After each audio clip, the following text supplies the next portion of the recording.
You have so much, Marcus. Noah has nothing. As a father, I had to try to help him. Initial post. I never thought I'd be writing something like this, but I need to get this story out there. Maybe it'll help someone else recognize the warning signs I missed. Maybe it's just therapy for me. Either way, here's how my own father nearly destroyed everything I've built, and how I discovered he'd been running a fraud scheme that went deeper than I could have imagined. I'm Marcus, 26, and I run Precision Electrical Solutions, a commercial electrical contracting business I started 4 years ago after completing my master electrician certification. It wasn't easy building this company from nothing. I worked 80-hour weeks, lived on ramen and determination, and slowly built a reputation for quality work and fair pricing.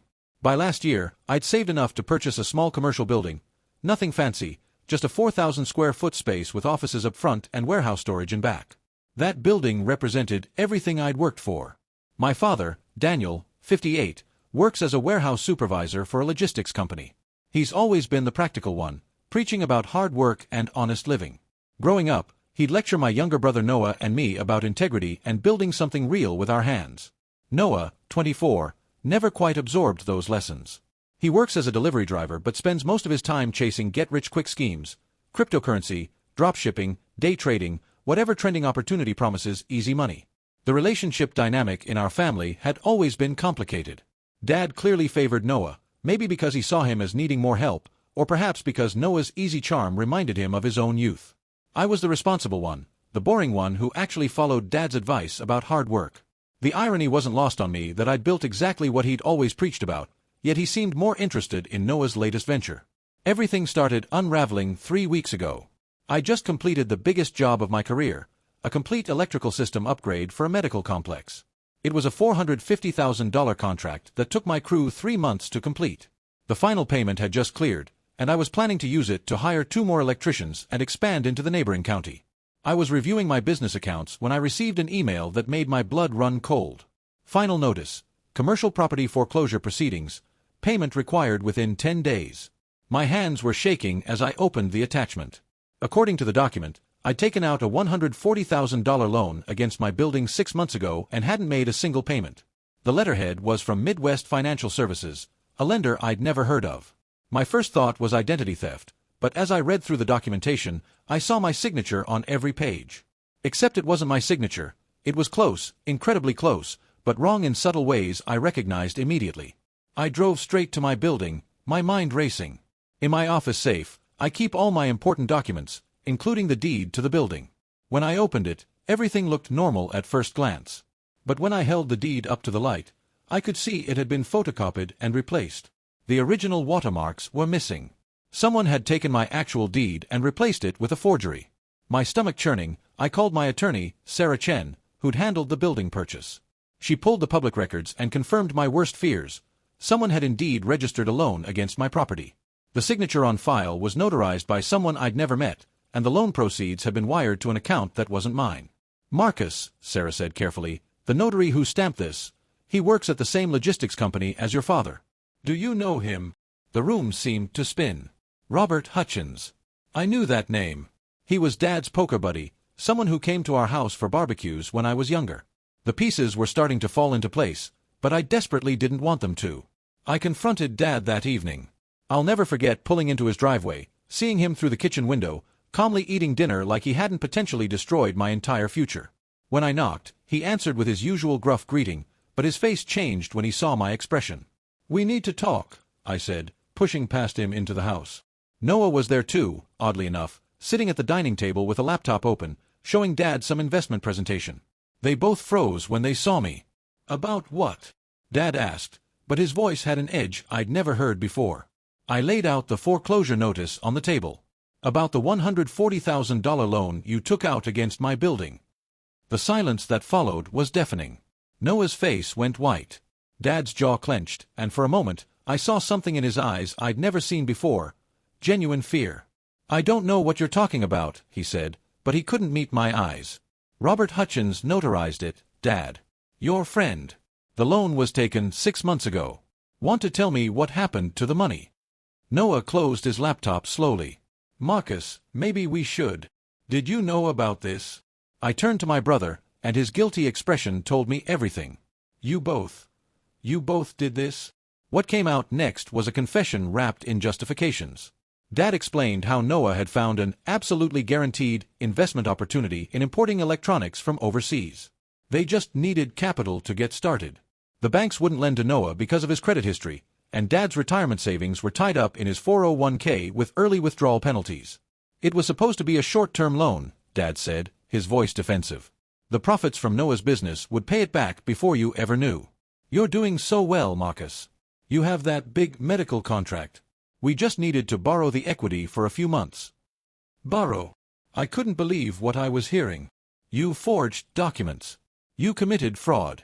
This is a federal crime, Dad. Do you understand that? Noah tried to explain how the investment went bad. The supplier disappeared with their money, the website was fake, the entire thing was a scam. They'd lost not just the $140,000, but another $30,000 Dad had borrowed from his 401k despite the penalties. They'd been scrambling to figure out how to fix it, hoping to win some of it back through other investments. We were going to tell you, Noah said weakly. We just needed more time to make it right. Make it right. I stood up, my voice rising. My building is being foreclosed. My business could be destroyed. You didn't just steal from me. You've potentially ruined everything I've built. Dad's expression hardened, shifting from guilty to defensive. Your business will be fine. You always land on your feet, Marcus. You always have everything figured out. Noah needed this chance. Noah needed this chance. I interrupted. So you destroyed my actual business for his imaginary one? I left their house that night knowing two things. I would never trust my father again, and I needed to protect everything I'd built from the people who were supposed to protect me. Update 1. The investigation begins. It's been 2 weeks since my initial post, and the situation has exploded beyond anything I could have imagined. Thank you to everyone who messaged with legal advice and support. Several of you were right. This went much deeper than just my father's betrayal. After leaving my father's house that night, I took the advice many of you gave and went straight to the FBI's white-collar crime division. What I thought would be a simple fraud report turned into something much bigger when the agent's expression changed as I explained the details. Midwest Financial Services, Agent Jennifer Torres repeated, typing into her computer. We've been investigating them for 6 months. Your case might be the break we've been looking for.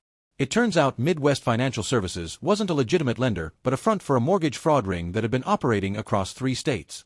They specifically targeted small business owners through inside connections. People like my father who could access personal information and documents. The FBI had been building a case but needed victims to come forward with concrete evidence. Agent Torres assigned a forensic accountant to trace the money from my building loan. Within 48 hours, they'd uncovered a web of transactions that made my stomach turn.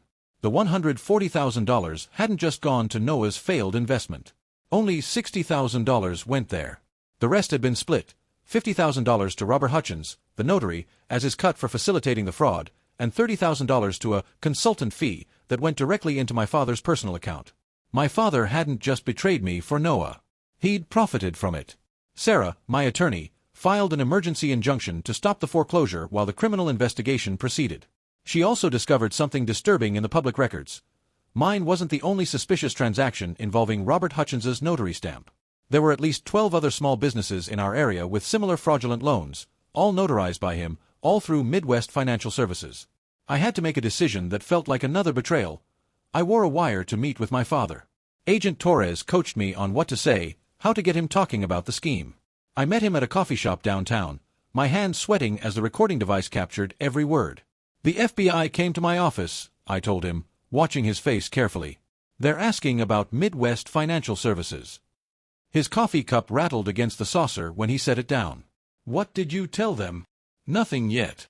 But Dad, I need to know everything. How many others are involved? Maybe it was guilt, maybe it was fear, but he started talking. He explained how Robert had approached him 8 months ago with a business opportunity. They could help people get loans they couldn't normally qualify for, using creative documentation. It started small, helping a friend refinance a house with inflated income statements. But then Midwest Financial Services got involved, and the stakes got bigger. It was supposed to be victimless, Dad said, his voice barely above a whisper. The businesses were all doing well. The loans would get paid back. Everyone would win. Victimless. I couldn't hide my disgust. Dad, you made me a victim. Your own son. His justification was even worse than his crime. He explained that he'd watched me succeed, building my business while Noah struggled. He felt I had advantages Noah didn't. I was smarter, more focused, luckier. The loan against my building was supposed to level the playing field, give Noah the same chance at success. "You have so much, Marcus," he said, and I heard resentment in his voice I'd never noticed before. "The building, the business, the contracts. Noah has nothing. As a father, I had to try to help him. By destroying what I built. You would have been fine," he insisted. "You always are. But Noah needed this." I left that meeting with everything the FBI needed and a broken relationship with the man who raised me. The recording was clear. He'd admitted to the forgery, to the conspiracy with Robert, to knowing about the other fraudulent loans. He'd implicated himself and everyone else involved. The arrests came 3 days later. FBI agents showed up at Dad's workplace and arrested him in front of his coworkers. Robert Hutchins was taken into custody at his home. 14 other people connected to Midwest Financial Services were arrested in coordinated raids across 3 states. The local news covered it extensively. Major mortgage fraud ring busted, local businesses targeted. Noah wasn't arrested initially, but he was named as a person of interest. The investigation revealed he'd received the money but wasn't involved in the forgery itself. However, agents found evidence on his laptop of multiple failed investment schemes, including several that bordered on fraud themselves. He'd been selling investment opportunities to other people, using fake testimonials and doctored financial statements. My phone hasn't stopped ringing. Other victims have reached out, sharing their stories. A bakery owner who almost lost her shop. A landscaping company that had to lay off half their staff. A family-owned restaurant that nearly closed. All because someone they trusted, a friend, a relative, a business associate, had conspired with this fraud ring. The forensic accountants have now traced over $3 million in fraudulent loans through Midwest Financial Services. My father, it turns out, was one of their most productive associates, having facilitated 8 fraudulent loans totaling $890,000. His cut was 10% of each loan he brought in.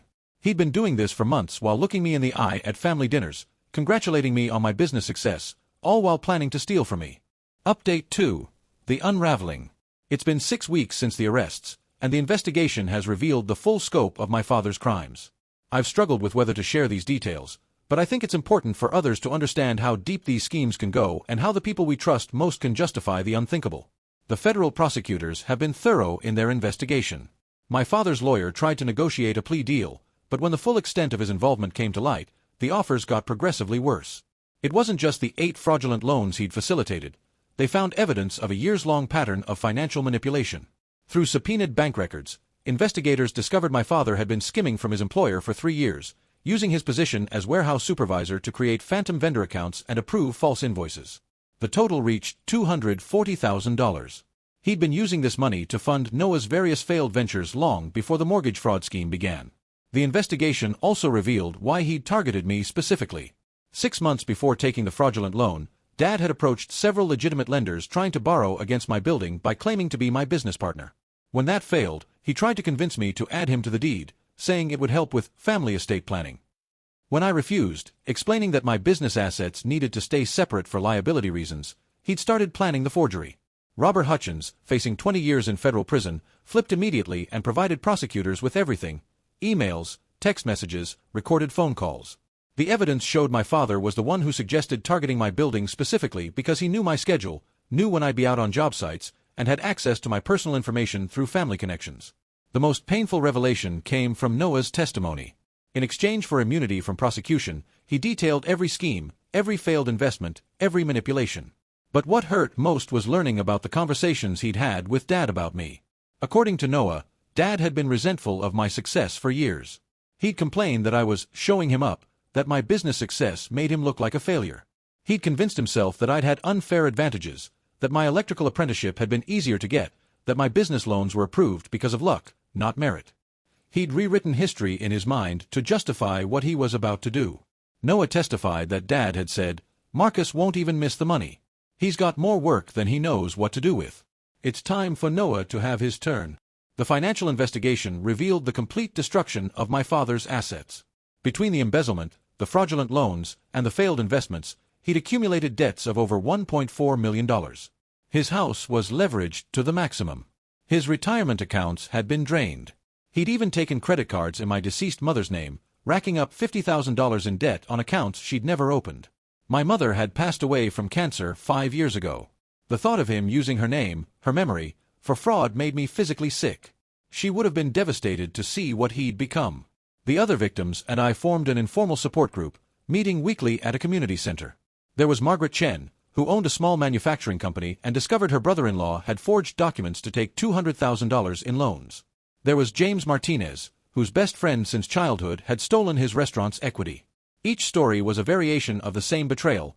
Someone trusted had chosen greed over relationship. We shared more than just our financial losses. We talked about the emotional toll, the difficulty of explaining to employees why paychecks might be delayed, the shame of having been deceived by someone so close. Margaret said something that stuck with me: the money can be replaced. The trust never comes back. Sarah, my attorney, worked tirelessly to protect my business through this chaos.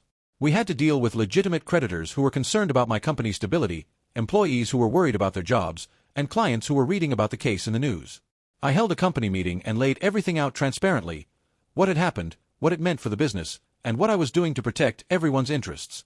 My lead electrician, Tom, who'd been with me since the beginning, stood up and said, "Marcus, you built this company with integrity.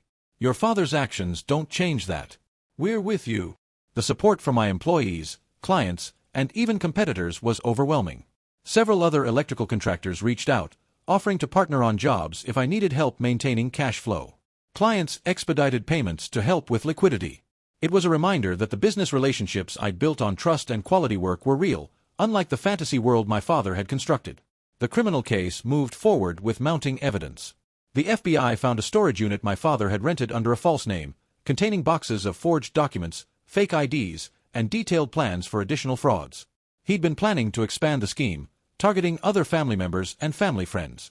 There was a file with my cousin's business information, my uncle's rental property details, even information about my mother's sister's retail shop. He'd been building a blueprint to defraud everyone who trusted him. The prosecutor, Assistant U.S. Attorney Michael Davidson, told me they were seeking the maximum sentence. "Your father wasn't just a participant," he said.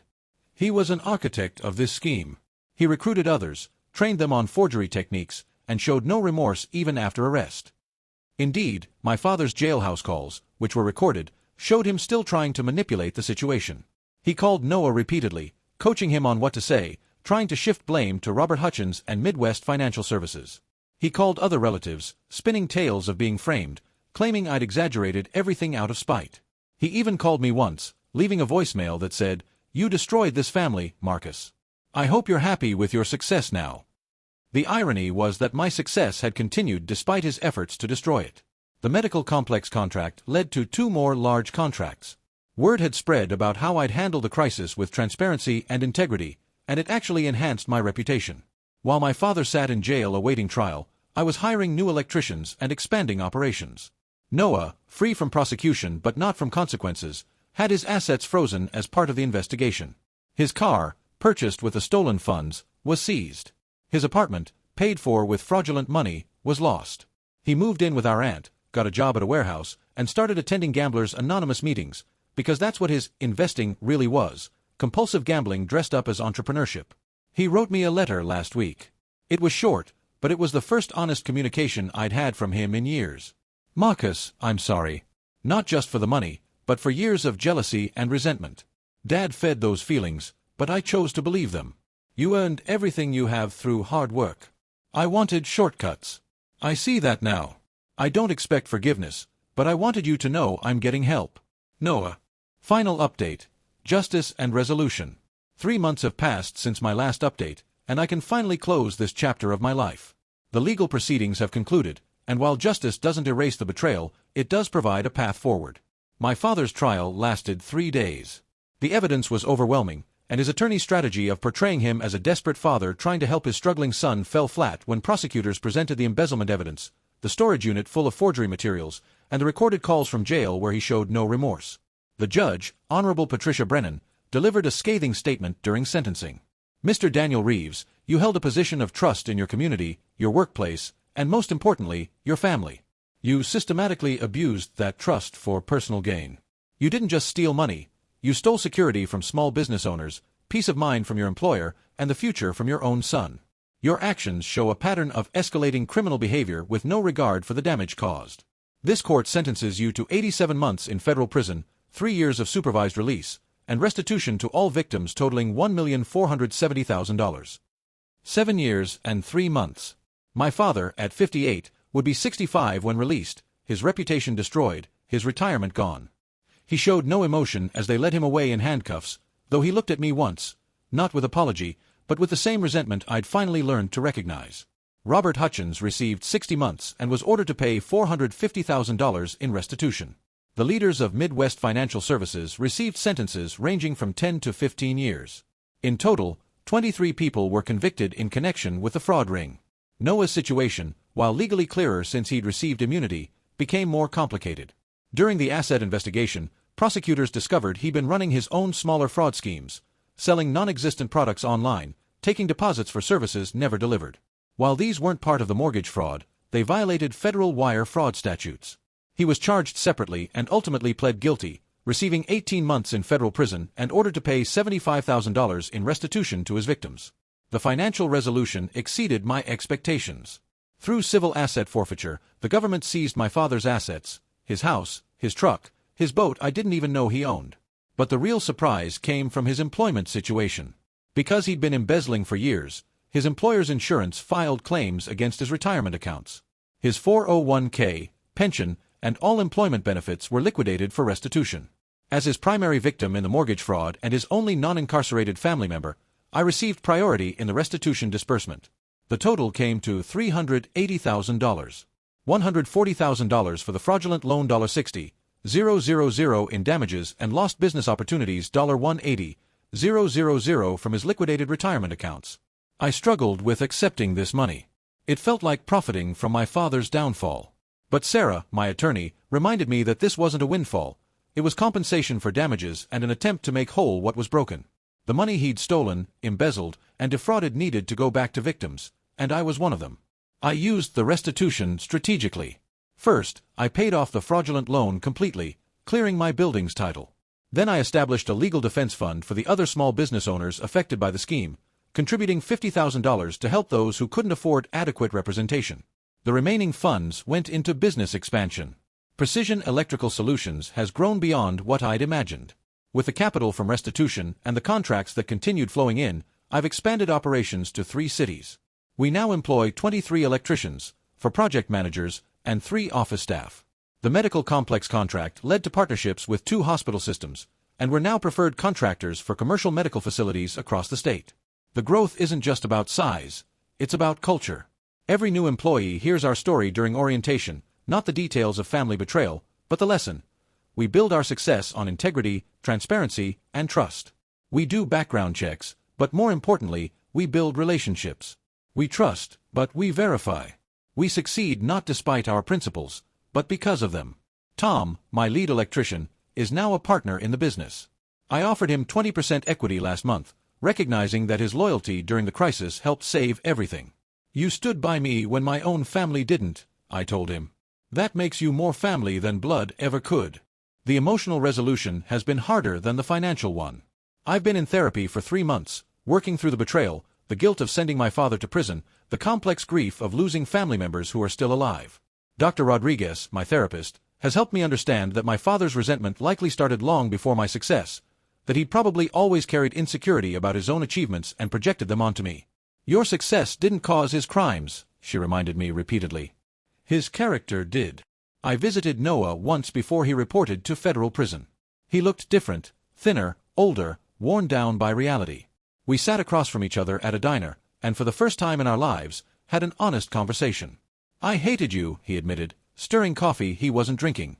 "Dad always compared us, and I always came up short. When he offered to get money from your building, I told myself you owed me for years of being second best." "I never tried to compete with you," I said. "I was just trying to build something." "I know that now. Dad made it a competition.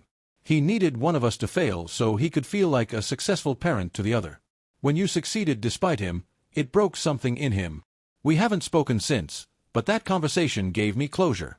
Noah wasn't evil, just weak. Dad wasn't protecting him. He was using him to justify his own crimes. Last week, I received a letter from federal prison. I recognized Dad's handwriting and almost threw it away unopened. Curiosity won.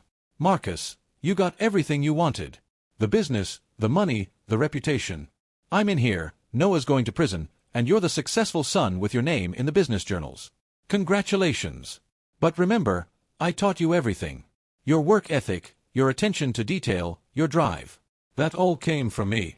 So when you celebrate your success, remember where it started. Your father. Even now, no apology. No acknowledgement. Just more resentment and delusion. I filed the letter away with the legal documents. Evidence of a man who never understood that success built on integrity is the only success worth having. The other victims from our support group have mostly recovered financially, though the emotional scars remain. Margaret Chen's business survived and is thriving. James Martinez sold his restaurant and started over in a new city, saying he needed a fresh start away from memories. We still meet monthly, not as victims anymore, but as survivors who understand a unique type of betrayal. My mother's sister, Aunt Linda, told me something that helps me sleep at night. Your mother would be proud of you, Marcus. Not for the business success, but for choosing integrity when it would have been easier to stay quiet. She always worried about your father's influence on you boys. Seeing you choose the hard right over the easy wrong would have meant everything to her. The business continues to grow. Next month, we're opening an office in the state capital. I've been invited to speak at the State Contractors Association about business ethics and fraud prevention. It's ironic. My father's crimes have positioned me as an expert on professional integrity. But the real measure of recovery isn't in contracts or expansion, it's in trust rebuilt. My employees trust that I'll always choose transparency. My clients trust that our word is our bond. My new family, the one I've chosen, not the one I was born into, trusts that integrity matters more than profit. Sometimes I drive past the federal prison where my father is held. I don't stop, don't visit, don't write. That chapter is closed. He made his choices, and I've made mine. He chose resentment, fraud, and betrayal. I chose to build something real, something honest, something that can't be forged or stolen. My name is Marcus, I'm 27 now, and I run Precision Electrical Solutions. My father tried to destroy what I built, but instead, he revealed its true foundation. Not family, not blood, not even trust. The foundation is integrity, and that's something no one can forge. To anyone reading this who's facing similar betrayal, document everything. Report it immediately. Don't let family ties become chains that drag you down with someone else's crimes. And remember, the people who truly support your success won't try to steal it. The building my father tried to steal now has a new sign out front, Precision Electrical Solutions, built on integrity, powered by trust. Every morning when I unlock the door, I remember that this business isn't just mine. It belongs to everyone who stood by me, everyone who chose right over easy, everyone who proves daily that success without integrity is just another form of failure. My father will be released in about 6 years. Noah will be out in a year. I don't know if I'll ever speak to them again. But I know this. They'll return to a world where their crimes are public record, where their reputations are destroyed, where the consequences of their choices follow them forever. Meanwhile, I'll keep building, not just a business, but a life based on principles they never understood. Every successful contract, every new hire, every expansion is proof that integrity isn't a weakness to be exploited, but a strength that survives any betrayal. That's my story. Thank you to everyone who's followed along, offered advice, and shared their own experiences. Remember, family isn't who you're related to, it's who shows up when everything falls apart. And sometimes, the greatest success comes from surviving the people who should have protected you. Stay strong. Choose integrity. Build something real. Marcus.